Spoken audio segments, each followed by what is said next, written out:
Le prochain problème, c'est le problème 8.176. Ici, j'ai recopié le sketch du problème et j'ai aussi écrit l'énoncé important du problème qui est que notre débit volumique doit demeurer à 600 gallons par minute. Maintenant, pour simplifier nos calculs, on peut écrire notre débit volumique comme étant 1.33 pieds cubiques par seconde.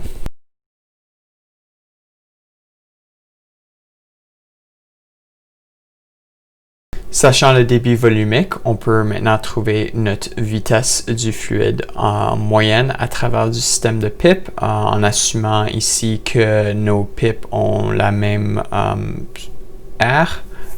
Donc, ce qu'on obtient, c'est que notre vitesse en moyenne va être de 15.3 pieds par seconde. Sachant notre vitesse, on peut aussi trouver notre nombre de Reynolds en moyenne à travers notre système de pipe. Ce que nous obtenons, c'est 4.1 fois 10 à la 5.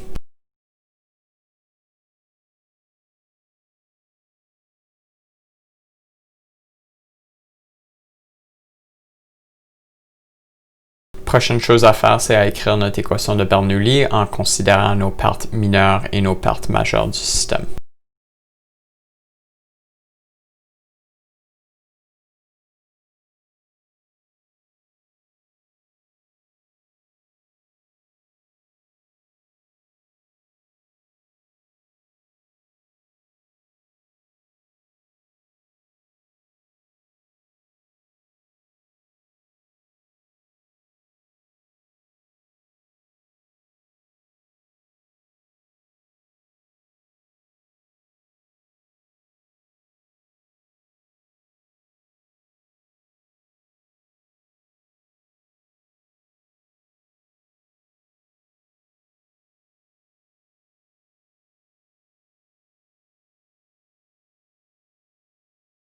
Maintenant, du point 1 et 2, nous pompons de une pression atmosphérique à une pression atmosphérique. Donc, notre variation de pression va être 0. De plus, on assume au point 1 que notre tank d'eau est assez grand que nous n'allons pas avoir une vitesse initiale. Et de plus, notre hauteur initiale va être de 0. Ce que nous obtenons, c'est que moins V2 au carré sur 2 moins GZ2 est égal à nos pertes mineures et nos pertes majeures du système.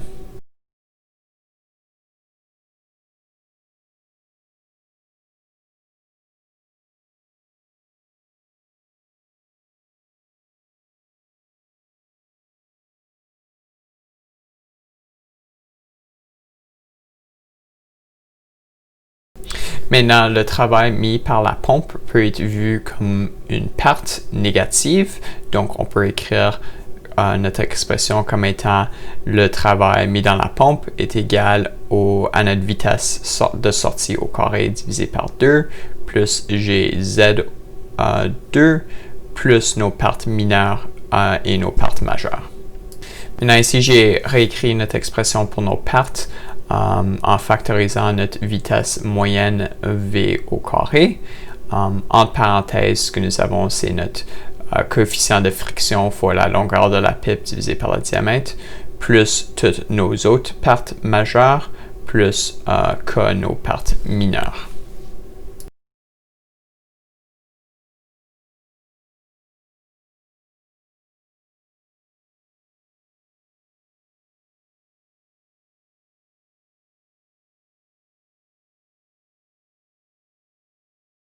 Maintenant, sachant que notre système est construit d'aluminium, on peut trouver que la rugosité relative va être de 1.5 fois 10 à la moins 5.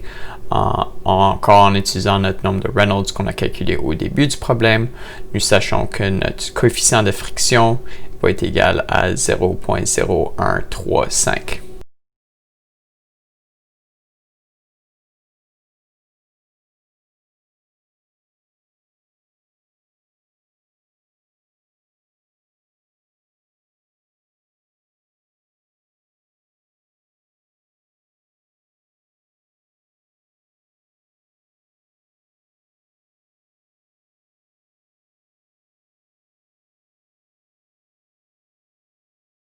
Maintenant, on peut trouver toutes nos pertes mineures dans notre système.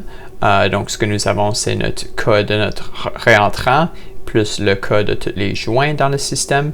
Donc, le cas pour un réentrant, c'est de 0,78 plus le joint du système qui est un coefficient K de 1. Il faut se rappeler qu'on a 15 de ces joints, donc ce qui nous donne un coefficient de perte mineure comme étant de 15,78.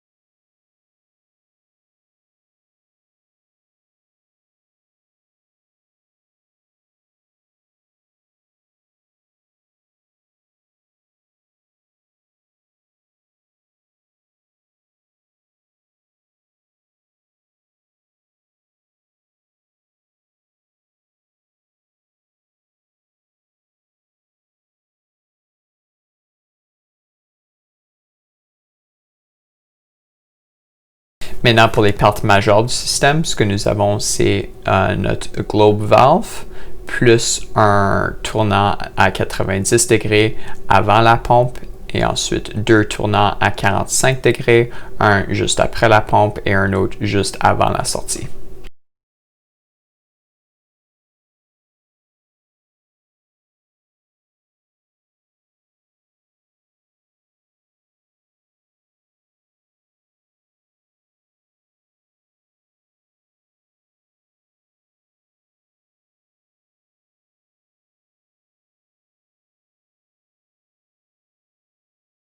Maintenant, en regardant la table 8.4, on peut trouver que notre longueur équivalente pour la gate valve est de 8.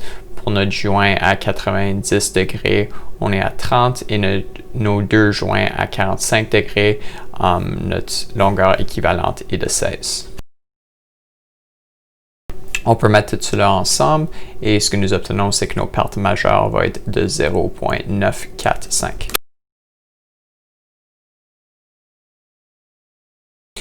Donc, ce qu'on peut faire, c'est reprendre notre expression de Bernoulli trouvée tout à l'heure et remplacer par nos pertes mineures et nos pertes majeures du système.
Ce que nous obtenons, c'est que le H de la pompe est de 2,53 fois 10 à la 4 pieds carrés divisé par les secondes au carré.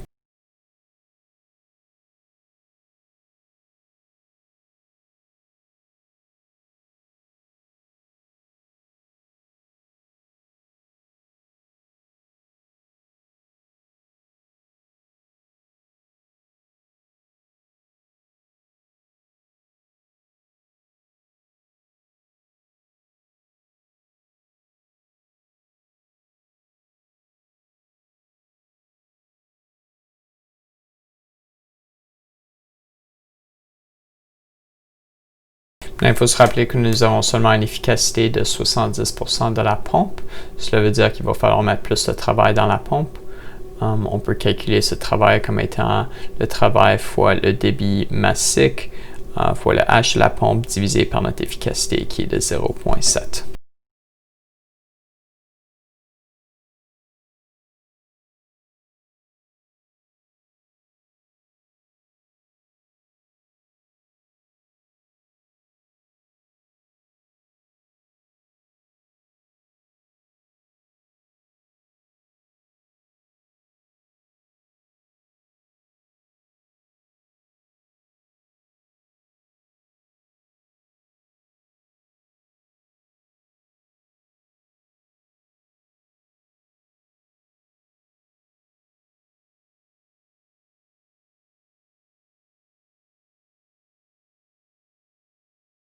Maintenant, la puissance requise par la pompe, calculée en livres-pieds par seconde, peut être aussi calculée en puissance en chevaux, en divisant par 550. Ce que nous obtenons comme expression finale, c'est que la puissance requise par la pompe est de 170 HP.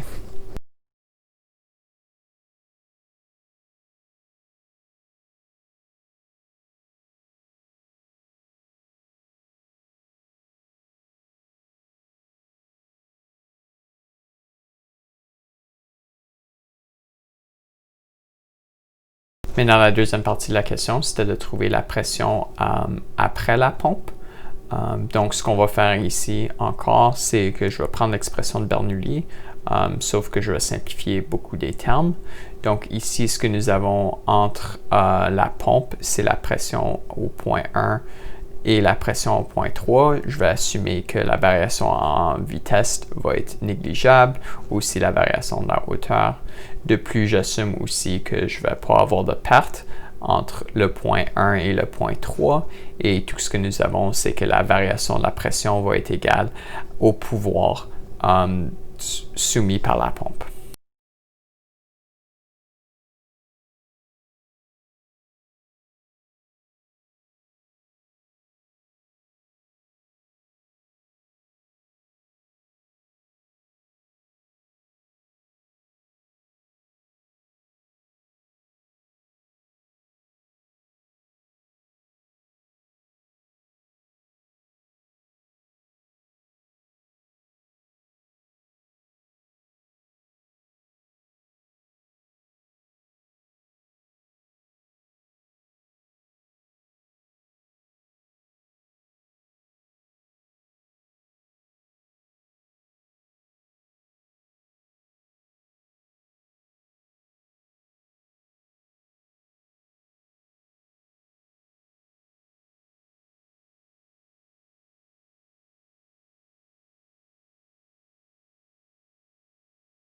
Ce que nous obtenons maintenant, c'est que la variation de la pression va être de 341 psi.